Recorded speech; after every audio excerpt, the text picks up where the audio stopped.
Moi, je veux des vaccins inoffensifs et efficaces. C'est ça que je veux. Des vaccins pour des vaccins, pardon, ça sert à rien. Le gouvernement a, depuis l'origine, fait le choix stratégique très simple. On couvre-feu, on confine, on vaccine. Point. Le reste, on veut pas en entendre parler. On ne traite pas, on ne soigne pas, on interdit. Des milliers de médecins et de personnel de santé réclament le droit de prescrire des traitements qui guérissent les gens pour éviter qu'ils aillent à l'hôpital en ayant le virus. Je l'invente pas, je suis pas médecin, j'ai pas fait ce collectif, ça existe. Sauf qu'ils ont interdiction aujourd'hui de prescrire des traitements qui empêchent les gens d'aller à l'hôpital. La réalité, c'est ça. La France d'aujourd'hui, c'est ça. Je ne suis pas contre le vaccin par principe, je suis contre les vaccins dont on ne connaît pas les effets et qui ne servent à rien. Ça, je suis contre ça. Nous sommes d'un grand pays. Ce grand pays est incapable de fournir prioritairement à sa population les vaccins dont elle a besoin.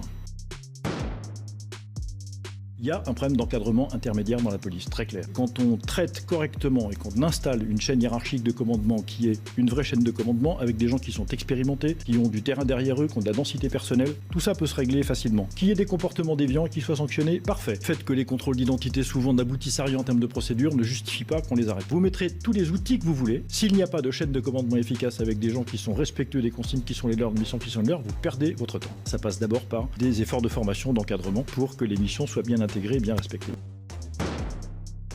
J'ai publié moi plusieurs livres sur l'islam, j'ai piloté une commission d'enquête à l'Assemblée sur Daesh, donc je ne suis pas suspect d'être naïf sur ces questions-là. Mais je n'aime pas non plus la manière dont Trapp a été traité, avec cette espèce d'obsession folle, enfin il y a quelque chose de délirant dans cette affaire. La loi séparatiste qui va terminer sur rien parce que ce texte est vide et il est dangereux. Beaucoup des dispositions qui sont incluses dans ce texte et qui sont présentées comme spectaculaires en réalité existent déjà dans le droit actuel. Suffirait dans beaucoup de cas d'appliquer les lois qui existent avec un peu de fermeté, un peu de clarté, un peu de courage pour que les choses s'améliorent sans qu'il soit besoin de limiter le Parlement pendant 15 jours pour un texte dont la seule conséquence sera d'attenter à des libertés des gens qui ne demandent rien, qui ne sont pas concernés par ces textes et qui vont, à la fin du compte, voir encore une de leurs libertés réduites. Ce sera jamais que la 13e depuis le début du quinquennat d'Emmanuel Macron, et malheureusement pour rien.